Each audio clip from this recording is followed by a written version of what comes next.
अय्यूब 15। एलीपज का आरोप।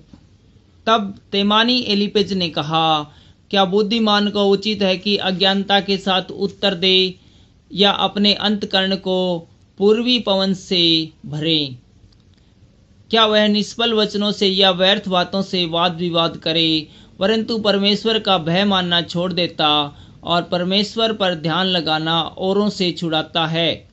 तू अपने मुंह से अपना अधर्म प्रकट करता है और धूर्त लोगों के बोलने की रीति पर बोलता है।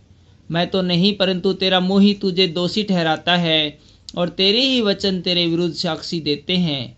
क्या पहला मनुष्य तू ही उत्पन्न हुआ? क्या तेरी उत्पत्ति पहाड़ों से भी पहले हुई?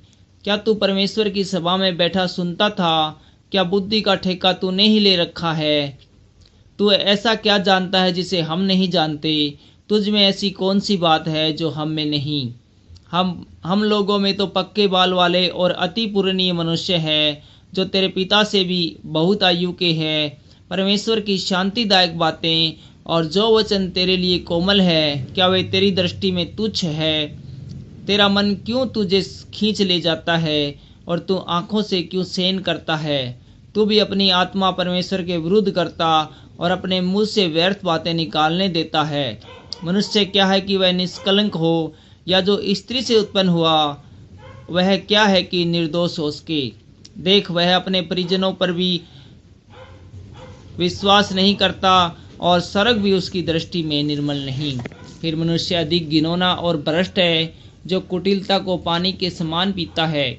मैं तुझे समझा दूंगा, इसलिए मेरी सुन ले। जो मैंने देखा है उसी का वर्णन मैं करता हूँ।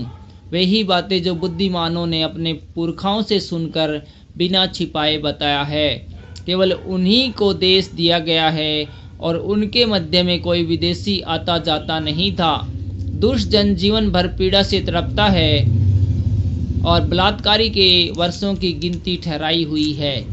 उनके कान में डरावना शब्द गूंजता रहता है। कुशल के समय भी नाश करने वाला उस पर आ पड़ता है। उसे अंधियारे में से फिर निकलने की कुछ आशा नहीं होती और तलवार उसकी घात में रहती है। वह रोटी के लिए मारा मारा फिरता है कि कहाँ मिलेगी। उसे निश्चय रहता है कि अंधकार का दिन मेरे पास है। संकट और दुर्घटना से उसको डर रहता है।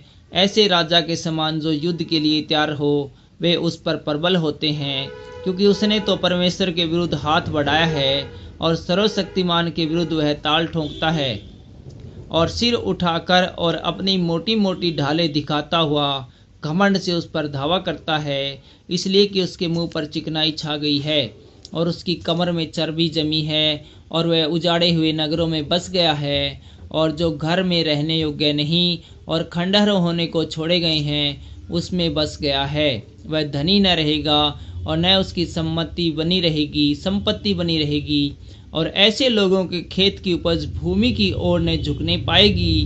वह अंधियारे से कभी न निकलेगा और उसकी डालियां आग की लपट से झुलस जाएंगी और परमेश्वर के मुंह की श्वास से वह उड़ जाएगा। वह व्यर्थ बातों का भरोसा करके अपने को धोखा न दे, क्योंकि उसका बदला धोखा ही होगा। वह उसके नियत दिनों से पहले पूरा हो जाएगा। उसकी डालियां हरी न होंगी, दाग के समान उसके कच्चे फल झड़ जाएंगे और उसके फूल जैतून के वृक्ष के से गिरेंगे, क्योंकि भक्तिहीन के परिवार से कुछ न बन पड़ेगा और जो घूस लेते हैं उनके तंबू आग से जल जाएंगे। उनको उपद्रव का गर्भ रहता और वे अनर्थ को जन्म देते हैं और वे अपने अंतकरण में छल की बातें गढ़ते हैं।